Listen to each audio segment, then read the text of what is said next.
Hello, everybody, and welcome back to another episode of Panther Tales in its new format. Hello.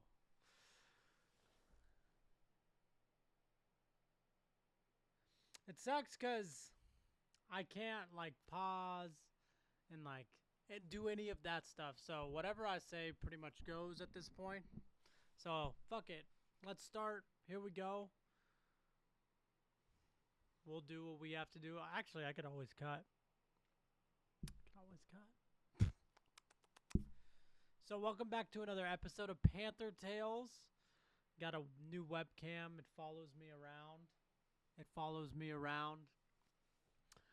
And it's cool. I bought it for off-season purposes.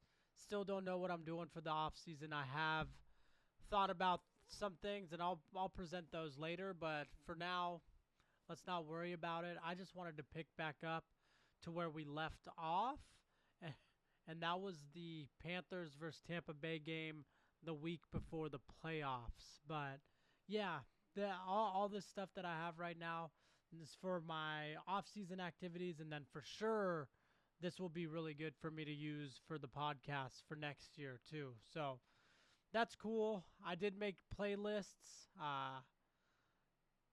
Like regular playlists, fan interviews, all those have been there, but I made a 2025-2026 playlist. So any videos from this year will be there, and then we could have an off-season file playlist to where I could put off-season activity in, and then obviously I could do a 2026 to 2027 playlist for next year's videos, which I am planning on for right now continuing to do. So thank you guys for being with me this whole time. We're almost at 200 subscribers. Once again, once we get 250 subscribers, I don't even care if it's during the off season, we'll do another giveaway. I want to give away as much Panther stuff as I can, but I got to reach goals before I can do that. With that being said, let's go ahead and rewind. In case anybody forgot, I decided, fuck it, let's just go to Tampa Bay. Let's go to that game. It would be really sweet to see the team, go to an away game, and really just, I like to go to one away game every year. So it was cool to go to Tampa because I've never been there first and foremost. And it was cool, man. We just got a hotel. Me and my dad, we just got a hotel. Chilled, went to the game, did fan interviews. I went around like the whole Roaring Riot tailgate, and I got people to say whatever they wanted to say, mainly keep pounding. I do still have that video out there. I will edit it, and I will get it out to you guys. But later, and we got all off season. So let's go backtrack.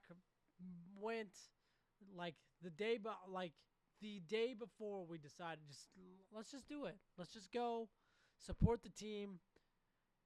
We could potentially see them punch their first playoff ticket in 8 years and first playoff home game ticket in 10 years. And I can't even tell you the last time we won the division. Probably like that 10 years ago.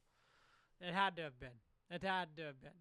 So yeah, it had been 10 years since we won the division, 10 years since we hosted a home playoff game, and 8 years since we had made it to the playoffs in general. I think our last playoff game, we faced the Saints and we lost, but Cam did everything he could to will us to a win. It wasn't cutting it that year. Thank God, because I'm pretty sure that year brought us the Rams clear pass interference against the Saints that they didn't call. So hilarious. Either that or it's the playoffs that gave us the Minnesota Miracle, which you can't beat those moments. As a Saints hater, you can't beat those moments.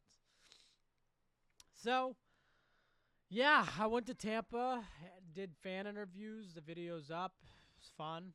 It was really fun. It was a lot of fun. But I drank a little too much, which shouldn't be an issue this year. We'll see if I stick with it or not. But I've decided to stop drinking for the remainder of the year. That was a New Year's resolution.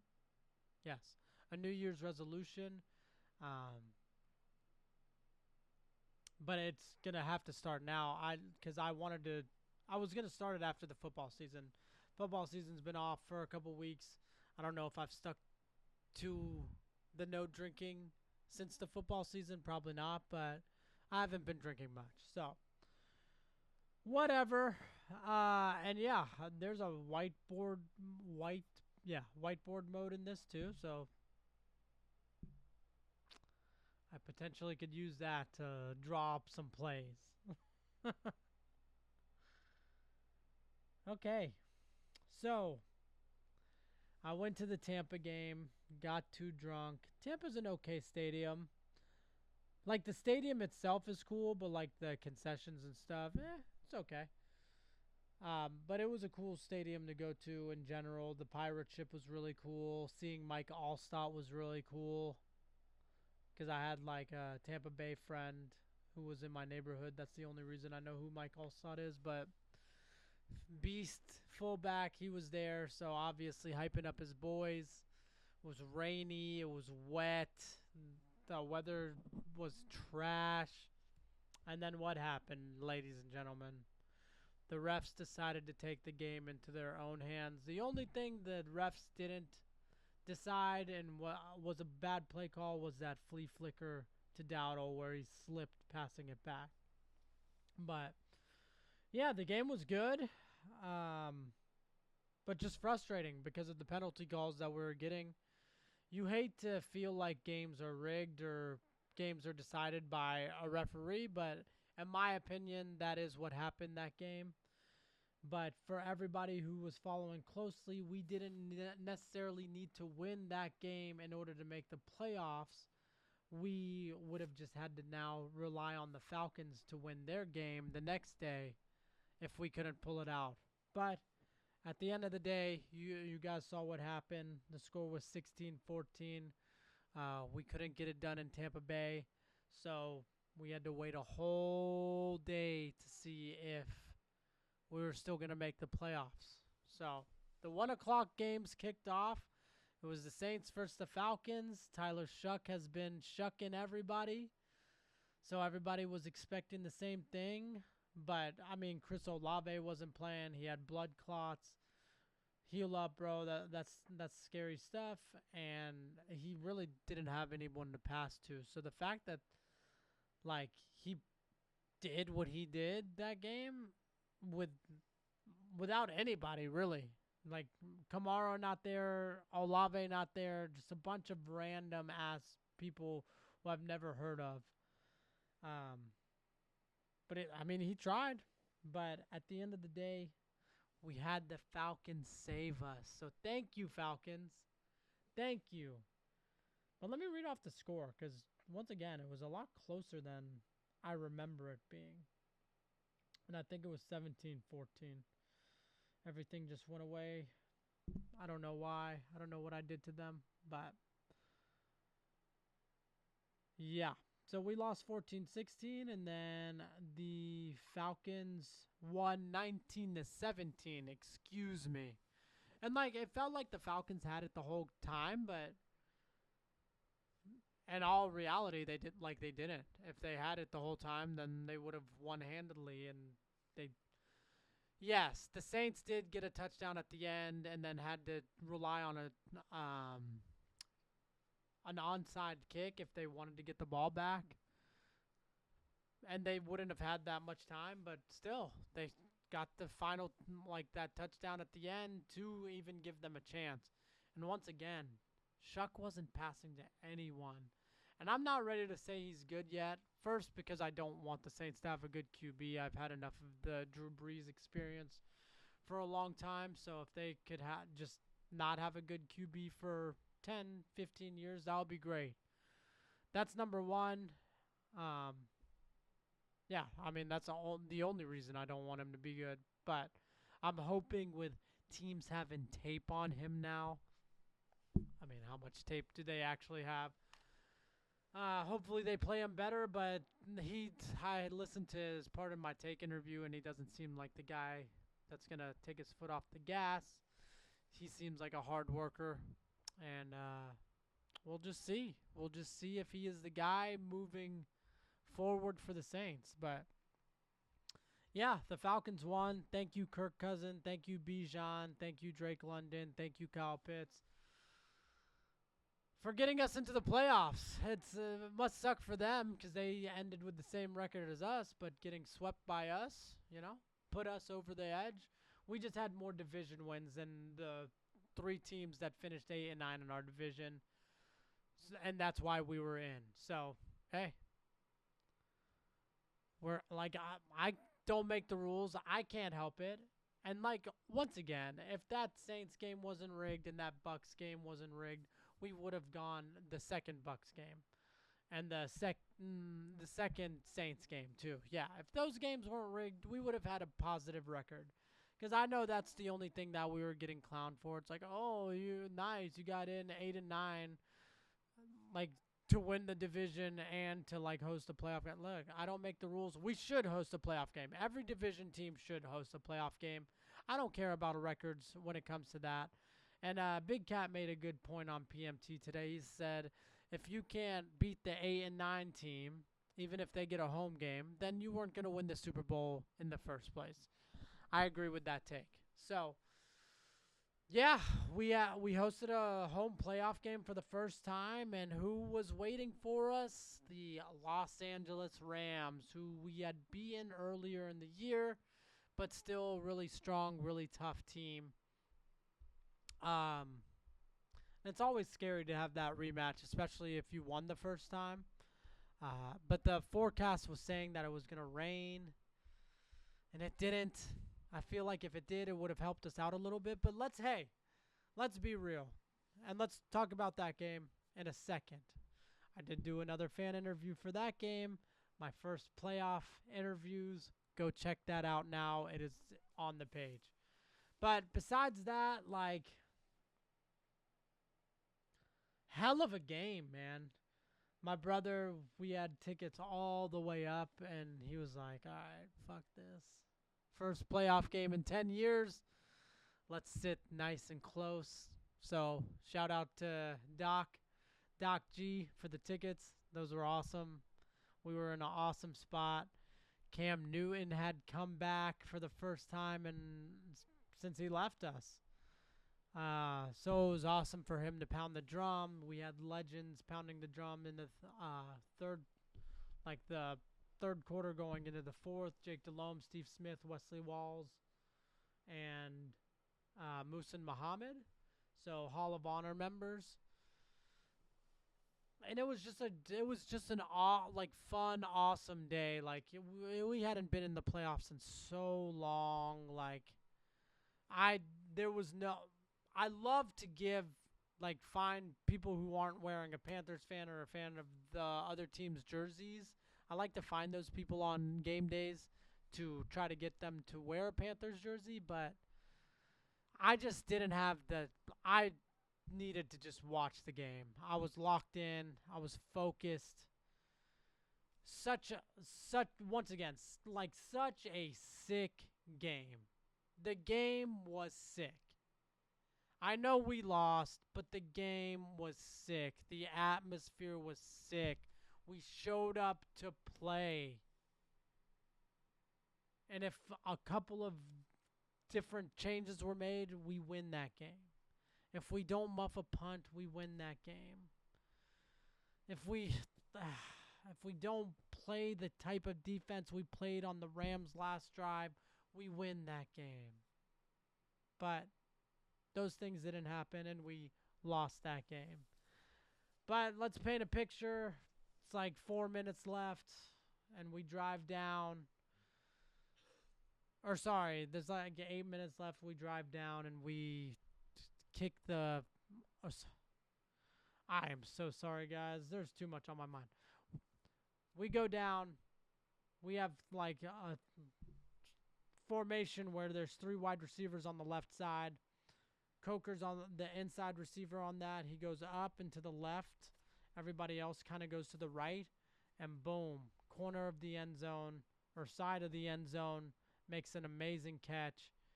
We go up, then the Rams get the ball back, and apparently Matthew Stafford said in the huddle, let's rip their fucking hearts out. And that's exactly what he did. Because the thing is, everybody's like, no, that was great. That was a great season. That like I'm happy. It's one of those games where it's like, sure, I'm happy to be there, like, of course. But after the game ended, like, you're still like, yeah, kind of euphoric. Like, damn, we made the playoffs. We had a home game. The game was good. It was a good, close game, like 34-31 final score. But a couple days later, man, it really hit me. It's like, oh, we could have won that game. We could have moved on, but it wasn't meant to be. Not this year, at least. But hopefully we got a lot of momentum heading into next year. I saw a Bryce interview on Dan Patrick. It's Super Bowl week now, by the way, guys. It's Super Bowl week. The Super Bowl is actually in like 3 days. Bryce Young had a interview, and he was just like, I mean, yeah, we're not satisfied. Nobody was satisfied. Like, there was no moral victories in the locker room. Everybody was just like, if I did this better, if I did this better, we could have moved on. So I'm happy to hear that they have that mindset, especially going into next year. That'll be clutch to have, because I really think we're going to, like, this is the start of something consistent. And you hope that. And you hope that for all Carolina and Charlotte sports. Like the Hornets, 7-game winning streak right now. When's the last time that happened? Panthers made the playoffs. 10 years, 8 years, whatever you want to say. But hopefully everything's now changing for the Carolinas, and we all start becoming more successful. Because the only ones who have been holding it down for us for the past years has been the Hurricanes. So shout out to the Hurricanes. Y'all have been doing it. Y'all are having a good season this year too. The Hornets are trying to climb out of a horrible first start of the year. But we're like 11th in the East standings right now. Can move up 2 spots. Because we're only like a game and a half back from one of the teams that's ahead of us. So win that game, and you move on up. And even Charles Barkley said, look, I said the Hornets were going to make the play-in. Now I'm changing it. They're going to make the playoffs. So everybody's like, okay, if he said that, that's a death sentence. But I'm hoping what he's saying is true. Hornets got new owners. Panthers changed GMs 2 years ago and head coach. The process is working for all Carolina sports. Trust in the process. But yeah, I just wanted to give a recap on that. More news. I'm going to have one more podcast to summarize just the whole season, go over some stats, stuff like that. So, be on the lookout. And then on top of that, I will still be having an off-season program. What I've kind of been floating around is just like starting a Madden season and streaming exactly how the season went, unless I can just go into like fast forward into the off-season and they actually have this like scores and everything from all the games. But it's EA Sports, so I doubt they have something like that. So one of the things I'm floating out is just like getting into the Madden season, giving us the same record that we had this year, and then just like starting into the off season, and then from the off season, whoever like wants to watch, you guys help me pick moves. We will now become the GMs, and we will predict the moves for the Carolina Panthers for the next year. And then what I could do is every week simulate a game that would give us 18 weeks of content, even if it's one time a week. But shit, 18 weeks later, we'll be close to the football season. But obviously, when like the draft's coming up, stuff like that, when there's Panther news, I will hop in and just like do a podcast to talk about us. Because at the end of the day, that is what this page is for the Carolina Panthers. Whenever they have news, and I'll put out like in the next video, I'll have dates ready for like the draft, off-season activities for the Panthers, like free agency starting, combine stuff, and then like off-season activities with rookie mini camps, mandatory mini camps, training camps, and then we'll be back. So that's just one idea I've had floating. So we'll see. I'll put up a poll in a couple weeks. Once again, I still need to recuperate. I have started streaming games because I bought all this cool stuff. So if you want to watch, it's like WeSizzle36969 on Twitch. If not, don't worry about it. But if you want to come hang out, anything like that, you can. No worries. And yeah, man, Hornets got a game tonight against the Rockets, so that'll be a really good test to see where we're at. But we have beat the Spurs and other pretty good teams on this streak. But if we could beat the Rockets, extend us to 8 games, that would be really, really good. And yeah, man, the Hornets, the highest like win streak ever is 10 games. So I really just want to get to that. Con Knipple's awesome. Teteroa McMillan should win Rookie of the Year. Con Knipple is a basketball player. He's on the Hornets, sorry. He could win Rookie of the Year. So to bring 2 of those home in Charlotte, I'm just saying, you know? I'm just saying. I'm not doing anything more than just saying. And then, yeah, I mean, that's really what I got right now. Dogs hanging out, chilling on the bed. And besides that, man, thank you for the support for the season. Get me to 250 so I could give y'all something. Don't be afraid to share the channel. Anybody who hasn't watched will have a whole like 30 videos, but like with the shorts and everything, 70 plus videos of content. So if you ever get bored and miss the Panthers, hop on to Panther Tales. I'd love that. I'd love more comments. The more comments you guys make in the videos, the more I could talk about in podcasts when they come back next year. And I like interacting with you guys. So yeah, it's been a fun season, awesome season, great season. We should only get better. But we will talk about that on the 2025-2006 Carolina Panthers recap video, which will drop after the Super Bowl. The Super Bowl is the Patriots and Seahawks. The Seahawks helped me win some money, so I'm cheering for the Seahawks. You know, I like to be a hater for past players, but like Darnold never did anything to me or us. He just tried, you know. So, hey, man, if he wins one, good for you. Good for you, Sam. I'm hoping for a good game. I guess I don't really care what happens. Drake May's a Carolina kid, and he loved Cam, and he went to Carolina games. So, like, and he was a Panther fan. So it's like Tom Brady says he doesn't have a dog in the fight. I really don't have a dog in the fight. Hoping for a good game. I wish the Panthers were in it. Maybe soon. Drop a like, subscribe, blah, blah, blah, blah, whatever people say. And I'll see you soon for off-season stuff. And if you don't want to be here for the off-season stuff, no worries. I'll see you next year on Panther Tales. As always, keep pounding. Love y'all.